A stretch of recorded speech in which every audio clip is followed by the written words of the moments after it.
김학의 전 차관이 오늘 검찰이 벼르고 벼르던 끝에 김학의 전 차관을 동부지검으로 소환합니다. 지금 이 시각 동부지검에 저희 중계진이 나가 있습니다. 김학의 전 차관이 도착을 했을지 현장을 한번 보겠습니다. 서울 동부지검이에요. 수많은 취재진들이 김학의 전 차관의 소환을 기다리고 있는데, 자, 노영희 변호사님, 아직은 도착하지 않은 것으로 보여요. 아마 10시를 전후해서 올 것 같은데, 지금 과거사 진상위 또 이 사건을 수사하고 있는 검찰 입장에서는 김학의 전 차관을 소환할 수 있었는데 참고 있다가 지금에서야 지금 소환을 했거든요. 그 이유는 뭘까요? 그동안에 이제 혐의 입증이나 증거 같은 것들이 명확하게 밝혀지지 않았다라고 하는 게 첫 번째 이유인 것 같고요. 네. 두 번째는 윤중천 씨가 요즘 계속해서 쏟아내고 있는 진술이 어느 정도 그 검찰이 따로 확인해 본 바에 의하면 신빙성이 있는 것으로 판단했기 때문이 아닌가 생각이 듭니다.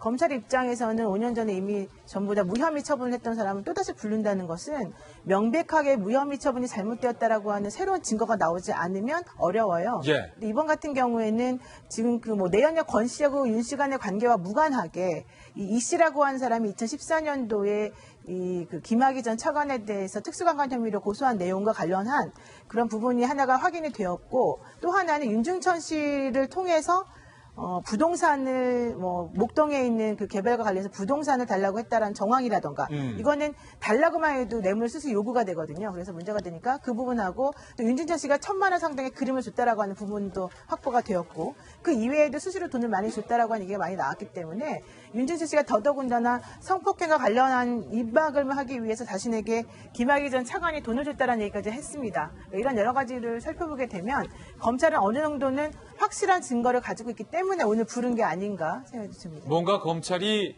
윤중천이나 이번 사건의 관계자들로부터 진술이든 어떤 정황 증거든 뭔가 김학의 전 차관을 몰아붙일 만한 뭔가를 그렇죠. 지금 검찰이 잡았다라는 것으로 현재 풀이가 되고 있는데, 윤중천을 고소한 고소녀와의 사건은 이 검찰 내 과거사 진상위에서 뭔가 결이 다른 반전 양상을 보이고 있습니다. 함께 보시죠. 김학의 사건의 반전이 되는 걸까? 윤중천에게 하트를 보낸 내연녀. 2012년 서로가 서로를 맞고소하는 사건이 있었죠.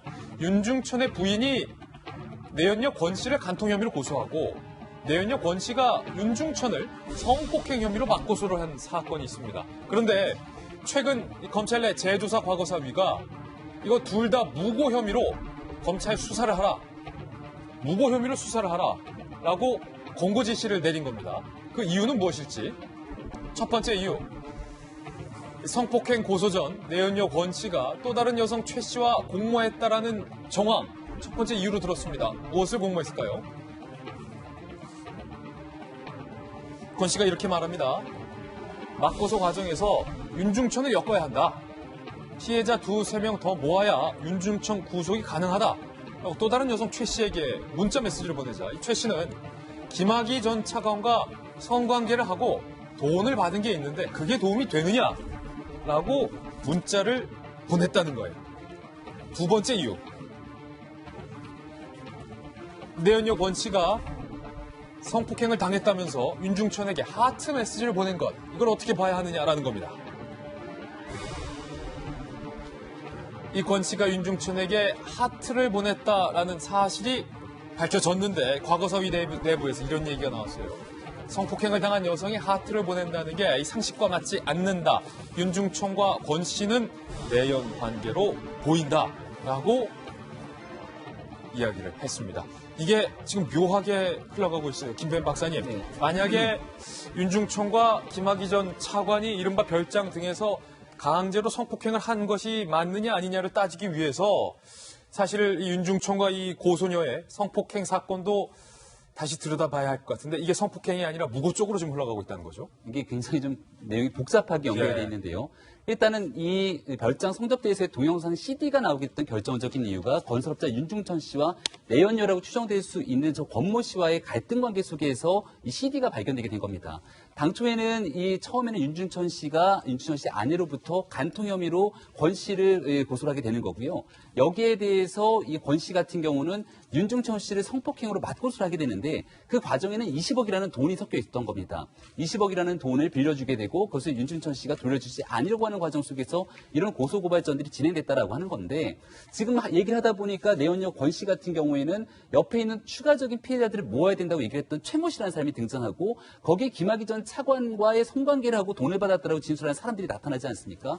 그렇다면 애당초에 밝혀졌던 주장이 나왔던 것처럼 김학의 전 차관에 대해서 성접대에 대한 부분으로 처음에는 몰아갔던 것이 아니라 결국은 이것이 특수 강간이다라고 주장을 해야지만 여기에 대한 공소시효가 살아있었던 부분인데 이쯤 되면 이것을 특수 강간으로 보기에 좀 어려운 측면들이 있지 않는가라고 밝혀질 수 있는 상황으로 좀 던져질 수 있고요. 예. 지금 현재 무고에 대한 부분은 양쪽이 같이 무고로 서로 고소한 것이 아니냐라고 얘기가 나오고 있는 건데 그러니까 둘 다 무고다. 네. 간통 혐의로 고소한 윤중천의 부인과 관련돼서도 그것도 무고다. 그것도 윤중천 씨가 부인에게 시켜갖고서는 결국은 고소하게 됐다라고 얘기가 나오고 있는 측면으로 볼 수 있거든요. 결과적으로 여기에 대해서 권력과 힘을 가진 사람들이 피해 여성들을 대상으로 굉장히 잔혹한 성폭행에 대한 범죄를 저지른 것이 아니냐가 국민적 공분을 샀던 첫 번째 이유기도 했습니다. 예, 가장 근데 궁금하기도 하고요. 예, 근데 그런 부분들이 아니라 본인들 간의 이해관계와 돈과 무언가가 엇갈려 돌아가기 시작하면서 거기에 김학의 전 차관이 같이 끌려온 것은 아닌가라고 또 볼 수 있기 때문에 사건에 대해서 편견을 갖지 말고 보다 명확한 수사가 이루어져야 될 지점이 아닌가 생각이 됩니다. 이걸 보면서 한 가지 좀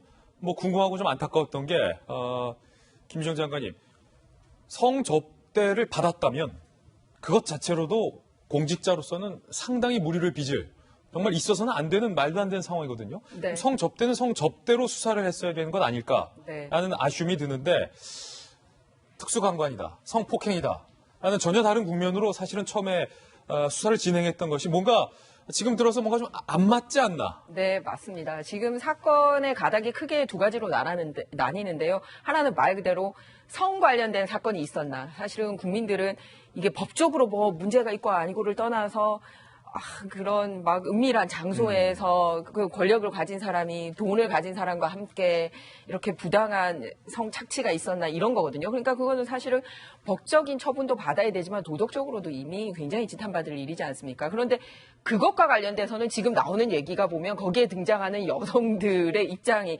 오락가락하다 보니 이게 이제 법적으로 처벌이 되냐 아니냐의 국면으로 가는 것 같아요. 그러다 보니 두 번째 가닥 하나가 더 생깁니다. 뭐냐면 뇌물과 관련된 부분인 거죠. 그래서 성접대도 접대지만 실제로 금품이라든지 향응이 제공됐냐 이 부분에 대해서는 과거에 제대로 하지 못했던 게 지금 새롭게 진술들이 나오고 있는 것 같습니다. 네.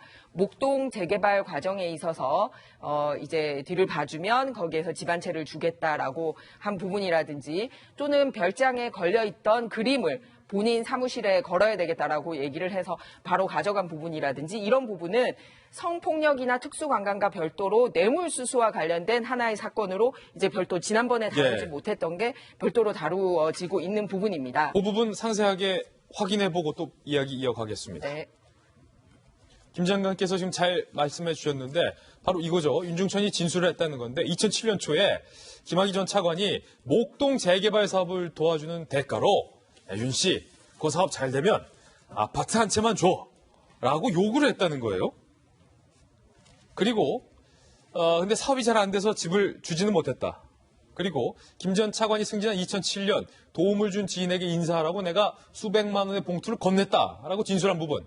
2008년 별장에 있던 그림을 김 전 차관이 마음에 든다며 가져갔다라고 진술한 부분에 관련돼서 이 과거사 위에서는 이거 뇌물을 전달했다라는 혐의로 지금 보고 있고요. 이에 대해서 김학의 전 차관은 윤중천의 진술은 사실이 아니다라고 현재 서로가 서로를 향해서 맞서고 있는 그런 상황입니다. 한 가지 우려되는 게 김영주 의원님, 결국에 그러면 사실은 전 국민적인 공분을 불렀던 그 별장에서 성접대를 한 거냐 안 한 거냐라는 것과 더 나아가서 여성들을 성폭행한 거냐 아닌 거냐 이 두 가지와 관련돼서는 어떻게 되는 거예요, 그럼 지금? 실제로 이제 그게 아마 그 공소시효하고도 연관이 돼 있고요. 또 뇌물의 대가도 1억이 넘느냐 안 느냐에 따라서 그 대가가 시효나 처벌 규정이 달라지는 것 같습니다. 그래서 이 두 가지 퍼즐을 맞추기 위해서 아마 각각의 무고는 무고지만 사실은 이것은 윤중천과 내연녀 간의 관계는 사실은 성폭력의 대상이 아니더라도 실제로 김학의 차관이 성관계에 했을 때 특수 강간이라든지 두 사람 이상과의 어떤 강간을 했을 가능성은 여전히 남아있는 거거든요. 근데 그런 부분에 대해서 여전히 우리가 같이 하나하나 구분해서 접근할 필요가 있다. 저는 그렇게 생각이 듭니다. 그렇군요.